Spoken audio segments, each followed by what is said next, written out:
This is part 12. Confidence is competence.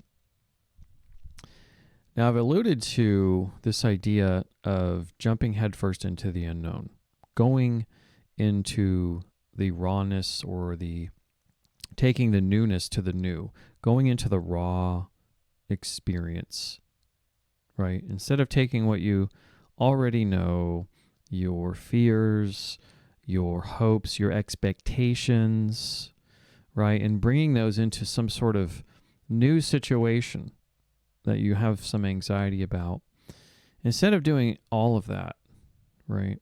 All of that mental processing, that mental chatter that's happening in the background when you're not sure about how something's going to go, blah, blah, blah. Just throw all that shit out the window, right? Because the big secret of the universe is, or one of the secrets, and definitely an occult secret, and something that's well known to occult students, is that confidence is competence. And what I'm saying is that if you are working on just merely, if you're practicing merely just one thing, and that's letting go of everything you think you already know, your expectations for how a new thing will go, or all of that. If you can just let go of that, right, your unconscious processes, which is most of who you are, that is going to know what to do already. It's going to take care of it, right?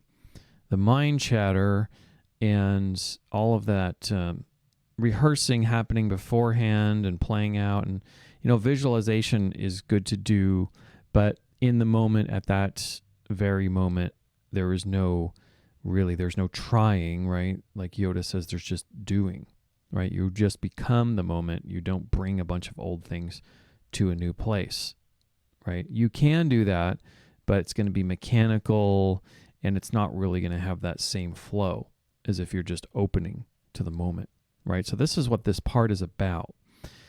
So there is a quote I want to read by Terence McKenna. And he's talking about this idea of going headfirst into the unknown. Okay? And he says, nature loves courage. You make the commitment, and nature will respond to that commitment by removing impossible obstacles. Dream the impossible dream, and the world will not grind you under. It will lift you up. This is the trick. This is what all of these teachers and philosophers who really counted, who really touched the alchemical gold, this is what they understood. This is the shamanic dance in the waterfall.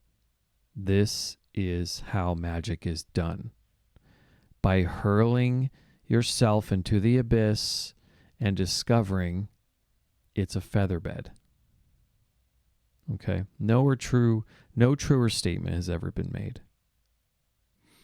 What McKenna discovered by going deep into himself, right, with the assistance of entheogenic substances, and entheogen means God inside, what McKenna understood was that everything he thought the world and himself to be at the conscious level, remember the iceberg, it's this conscious level of the intellect, what you think things are going to, how you expect things are going to turn out, right, by this mental chatter when you go into some new experience, right, or you're maybe you're going to speak in front of a bunch of people, or whatever it is. Maybe you're going to try something totally new. This level of the intellect is illusory. Instead, the approach is to throw all of that out. You already know how to speak. You already know how to think. You already know how to write. You already know how to do all of these things. You know how to respond. Let yourself come into the moment directly and just experience and see what comes out, and you'll be surprised. You'll also discover that this intellect side that you're letting take over really isn't doing you any favors in this regard, right? Which is to say, the big secret of our reality is that what you believe to be reality, which has been constructed for you, and largely it's constructed, of course, by language, right? This is what this presentation is all about, is breaking the spell of language that you are under, right? It's merely there to keep things running smoothly, right? It keeps things organized, and we need language. I'm not saying you need to throw all that away, but there are times where you definitely need to get out of this construct of language. You need to get out of your mind, right? Having the courage to break through the conformity of society, and especially the self-imposed conformist limits of yourself and how you believe the world to be, will reveal a great treasure to you, and you will suddenly open up to the possibilities that things are a lot easier than you initially imagined in your mind, right?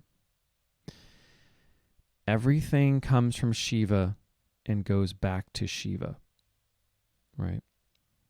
This idea of diving headfirst into the abyss or the great void, the great unknown, right, or whatever you wish to call it, is personified in the deity, Lord Shiva, pictured on this panel here.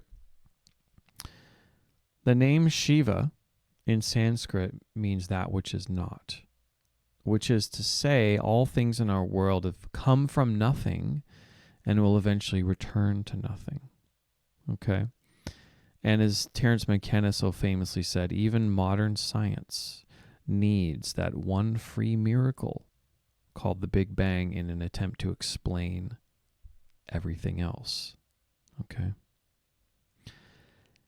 As with every discipline or practice, word magic has the most power when presented with confidence, right? But such confidence doesn't come, and I'm saying true confidence, doesn't come without first the level of competence, which comes from the practice of one's art, right?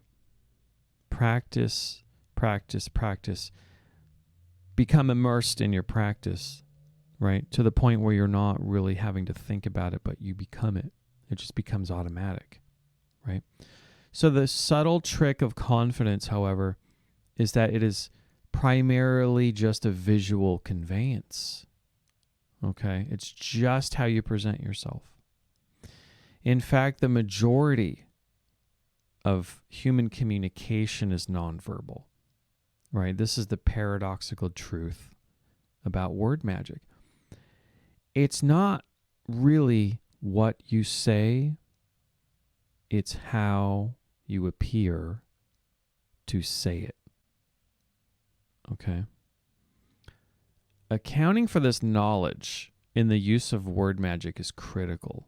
After all, confidence is assessed initially by appearance, posture, eye contact, and facial expressions. Okay? If one just merely appears confident, the words that follow from this person are more likely, far more likely to be accepted as authoritative, as accurate, right?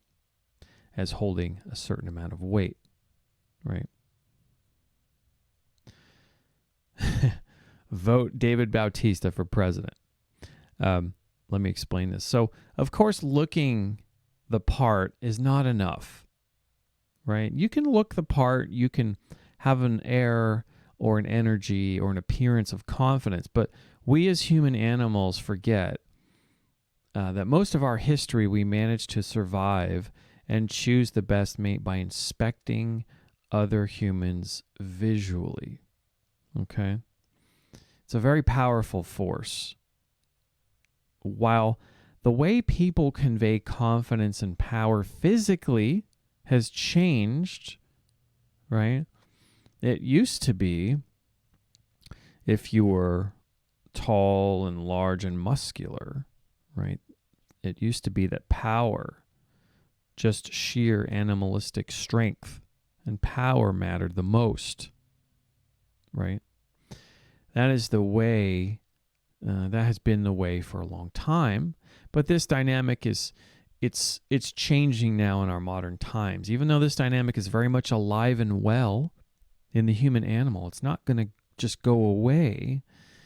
Instinctually, it's not going away anytime soon. When you see a man the size of David Bautista in the room, you're going to notice him right away, right? You'll notice him or her right away. Ooh, that's a big dude. That's a, Brienne of Tarth, right? You're going to notice someone like that right away, okay?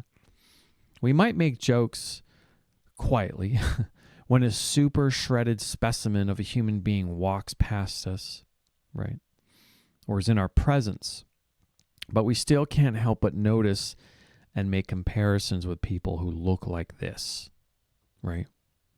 However, unless we wake up and find ourselves in a real life Mad Max post-civilization world where really survival just depends on strength, right? On power, and not much else. Maybe some intelligence, of course.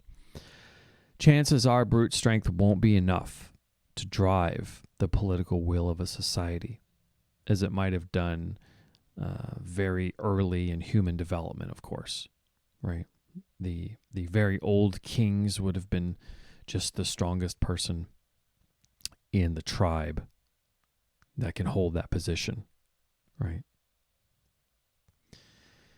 The previous 4 slides have been of male forms because the masculine core energy is most aligned with Shiva, or the great void, or nothingness, okay? Or what may be also called death. I go into this quite deeply. If you haven't seen my Silent Hill 2 presentation, the whole theme of the game Silent Hill 2 is sex and death, okay? And so this Shiva and Shakti energy, this masculine, feminine play, it is at work very prominently, very deeply in Silent Hill 2. So if you want to learn more about Shiva, Shakti energy, that's a good thing that's a good presentation to watch. So I'll briefly talk about this Shiva and Shakti energy. The masculine energy is prone to be the initiator, okay? The masculine energy takes risks. It dives headfirst into the abyss, right? This isn't to say that someone with a core feminine energy, a woman, right, cannot channel their Shiva as well. Of course they can, right? Women do this all the time. But this merely describes a core masculine attribute. So it's just a core attribute.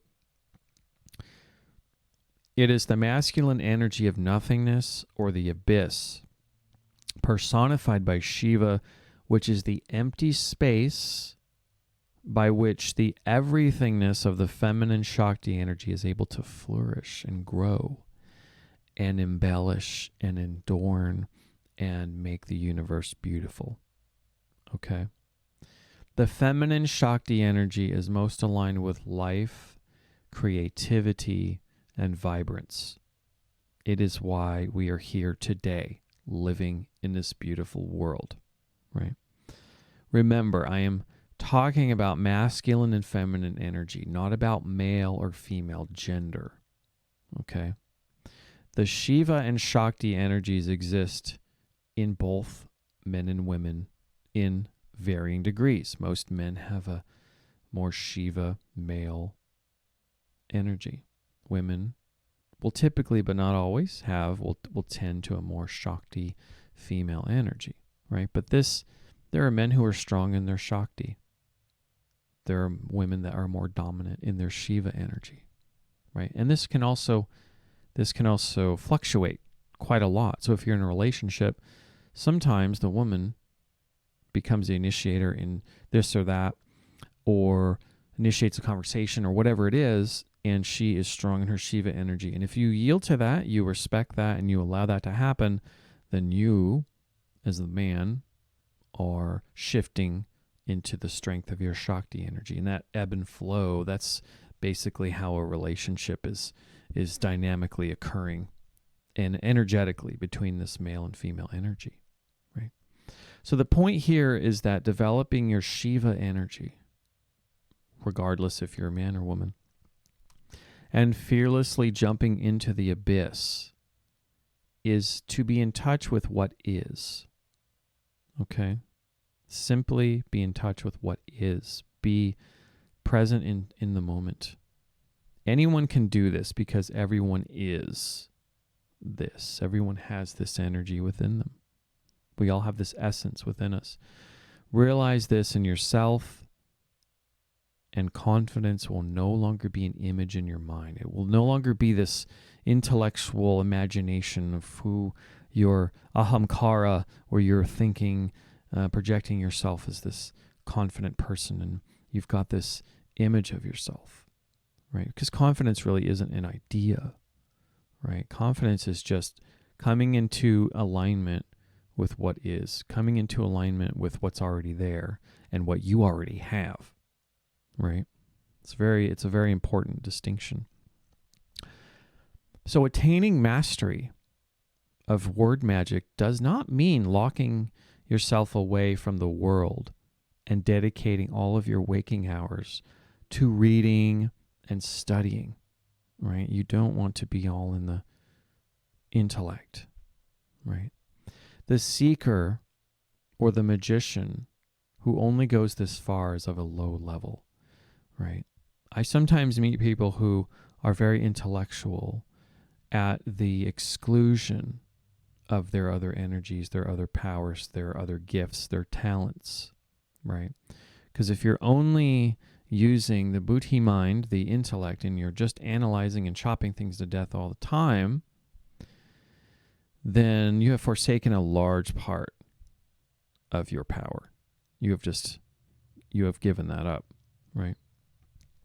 So on the contrary, right, this is not about just let me, this is, I guess maybe most schools will condition us into thinking, well, if I just take in this information, I'll be smarter. If I take in this information, I'll have more of it figured out. I'll be more confident, whatever it is, right? But confidence happens in the body, doesn't happen up here, right? You can be confident. You can visualize yourself winning the match. You can visualize yourself giving a great public speech, and that's wonderful. It's a good thing to do, but confidence is your entire being. It's not just your intellect, okay? So just as Master Yoda points out, you must have unlearned what you have learned, okay? The key to confidence is competence. And when I say competence, it's not a pure intellectual exercise where you've memorized everything, but you know it in your whole body, right? You've practiced it over and over and over, whatever it is, whatever your art is, whatever your pursuit is. It can be anything, right? So the word competence itself means sufficient or adequate, which is derived from compete, okay? Compete means to be in rivalry with. After all, one does not become competent in a vacuum, right? Without testing what they know against their rivals. Don't think of a rival is not an adversary, right? These are two different words for there's a reason we have different words. It's because they all mean something different. They all have a slightly different color, slightly different tone, slightly different meaning. And so to compete with a rival, I should say, is to build competence and confidence in the body. Okay? A prime example of having this rivalry, of building your competence, comes from martial arts. Your training partner can act as a rival in order to test your knowledge and understanding in a safe and controlled, systematic way, right? Your rival is not your adversary. Your adversary is trying to destroy you, trying to break you down, trying to harm you. Your rival is trying to test you, but also mold you, also help you learn and grow without breaking you down. Because what good are you if you're broken down and you're injured and you can't practice your art, right? So there's this middle way again. There's this tension happening, right? And you have to be comfortable in this tension in order to gain competence, right? And then true confidence. So what you think you know should be destroyed by your training partners in the sense of martial arts, right? Or anything. What you think you know, what this old information, this narrative that you've brought into, maybe it's a speaking, maybe it's a debate competition, or whatever it is, right?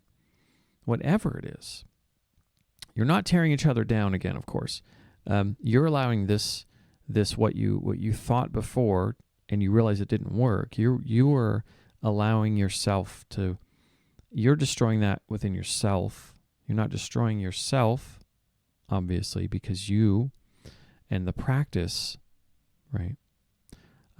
You don't identify with, your identity has nothing to do with whether you struggle with a practice, you fail, right? That's not your identity per se, right? But what you think you know should be destroyed by your training partners and rivals so that you can be shown how to become better. So that old should be just left and your training partner can help you, and you can be open to that experience and see, oh, there's a better way. Oh, wow. And then you become curious about that, right? Competition and perseverance are the keys to mastery, right? Again, competing doesn't mean you're trying to be, in conversations, a lot of times, what the trap that people fall into when they get in arguments, like on Facebook, is one person is trying to be right, and they're both trying to be right? But what they're both missing is that had they worked together in a conversation trying to discover what the truth is, right? Because the truth is recognizable, right? If you deny the truth, though, that's your problem. But the truth is recognizable amongst most reasonable people, of course, right? If you're just trying to be right, then you're not arguing correctly. It shouldn't be about trying to be right and making the other person wrong. It should be discovering what the truth is with someone that you don't agree with, right? Let's discover what the truth is, right? And we can compete, we can have our competing ideas, but at the same time, there should be this tension in the middle where the truths should somehow lie, that it can both be recognized and you can be honest and you can acknowledge that, right? It's very difficult to learn. It's easier said than done, and most people will never learn this, right? I myself sometimes get caught in this trap where maybe I want to be right?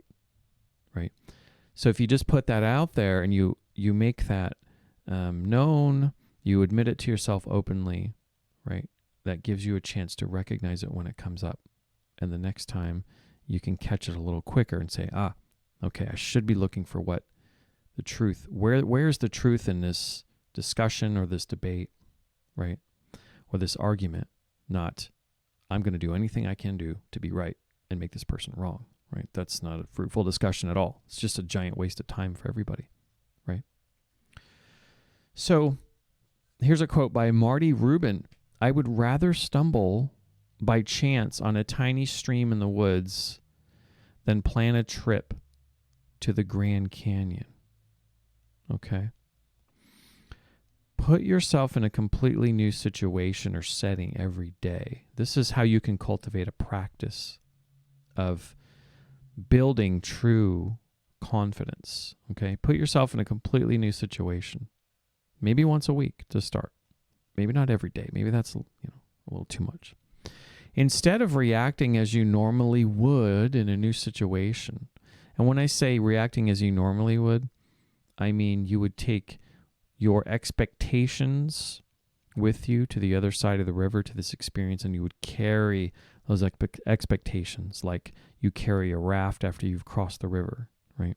Why do you keep walking into the forest with a raft? That's stupid, right?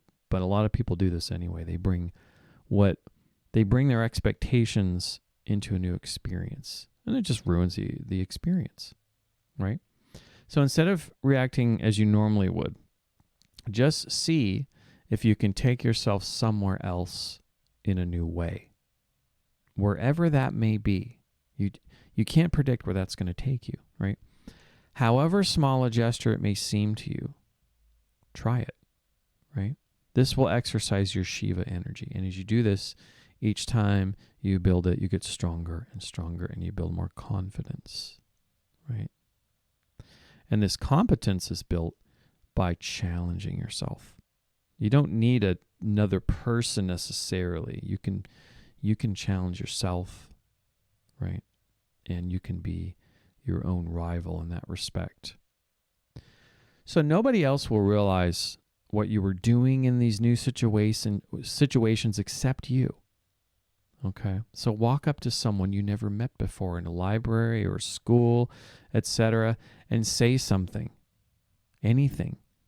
Hopefully not offensive, not mean, obviously. But my point is, don't think about what you're going to say beforehand. Just walk up to someone and decide, I'm going to say something. I don't even know what it is yet. I don't know what it's going to be. Maybe it's a pretty girl. I don't know what I'm going to say yet. Right? And just sit with that while you're walking up to this person. Right? Get used to that. Do that over and over. Right? Very simple. They don't know what you're doing. Right? Don't think about what you're going to say beforehand. Just practice the art of mushin, or no mind. This is a concept in Zen Buddhism where you're leaving your mind and your body to be supple, to be open, to be able to respond in any direction, right? And this is a mind state. For example, the best samurais would have this mushin type of mind state where if they're expecting, right, if your expectation is, I expect this to happen, right, then this is where your energy is going towards. And then if it happens over here behind you, you've wasted energy, this forward expectation energy, and you're not prepared for the attack from behind.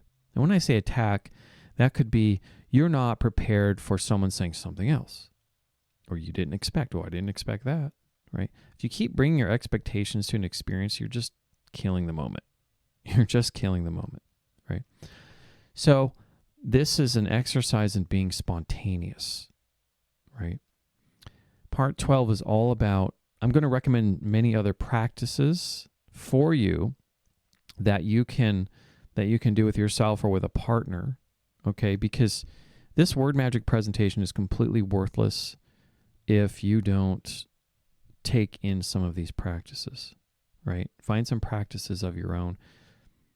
But you really are doing yourself a disservice if you're enjoying these videos and you're not going out and trying some of this stuff. And these are very small gestures. This is I'm not asking that you do anything very difficult. This is not difficult in that there's a lot of setup, there's a lot of investment, there's a lot of time. It's difficult in the fact that you have to get yourself way out of your comfort zone. In that respect, it's difficult. But in a practical, everyday sense of how much time you have, you can do this in just a few minutes every day, right? You can do this in a few seconds. And then you can take a few days to think about that crazy spontaneous thing you just did, right? Hopefully it's nothing like completely that's going to, embarrass you for the rest of your life, obviously, right? You don't want to do that.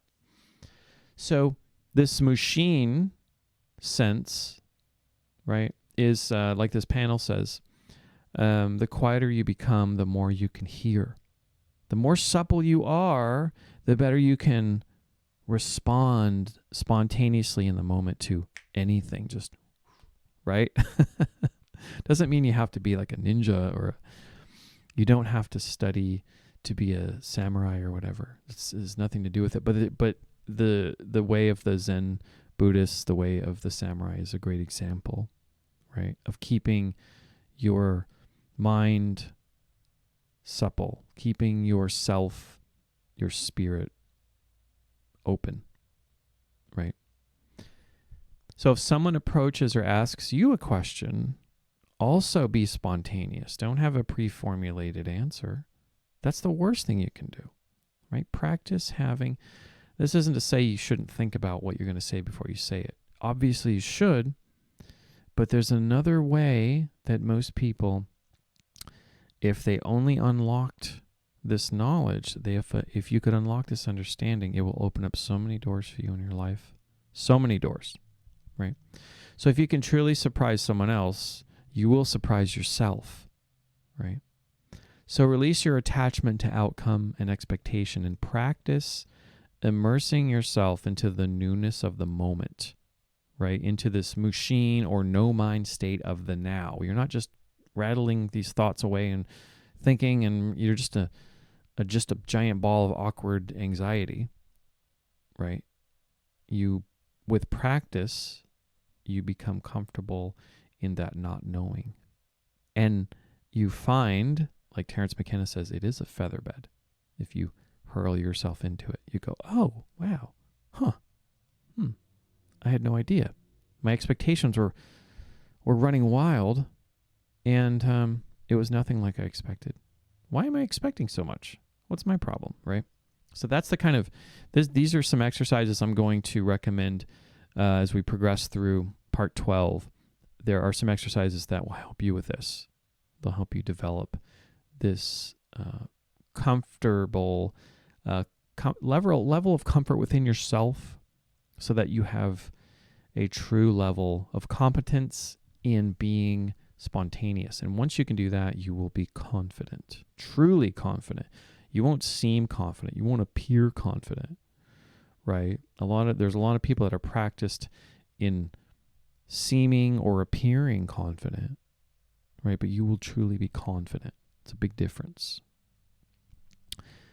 So it will be awkward at first. It will be surprising, scary, right? And sometimes embarrassing.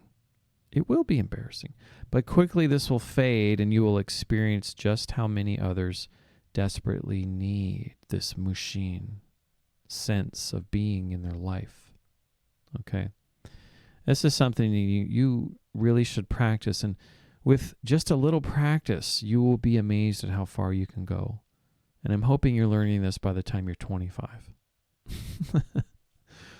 When you encounter another person in this machine state, that's when the magic happens, right? That's when amazing things start to happen, and you can't predict and you never know, right? I have a comedy podcast that I do with my writing partner once a week, and we both come into our podcast, and we come together in this machine, or we try our best to come into this machine state. Of course, when I say try, we either are doing it or we're not. But we come into this state, and amazing things come out of our podcast, and we surprise each other, we surprise ourselves. This is what I'm talking about. This is the state that you want to practice, cultivate, find people who will honor the spontaneity that you were bringing, right? And you will honor their spontaneity, and you can grow together, right? Those are the kinds of people that you want to practice this with, okay?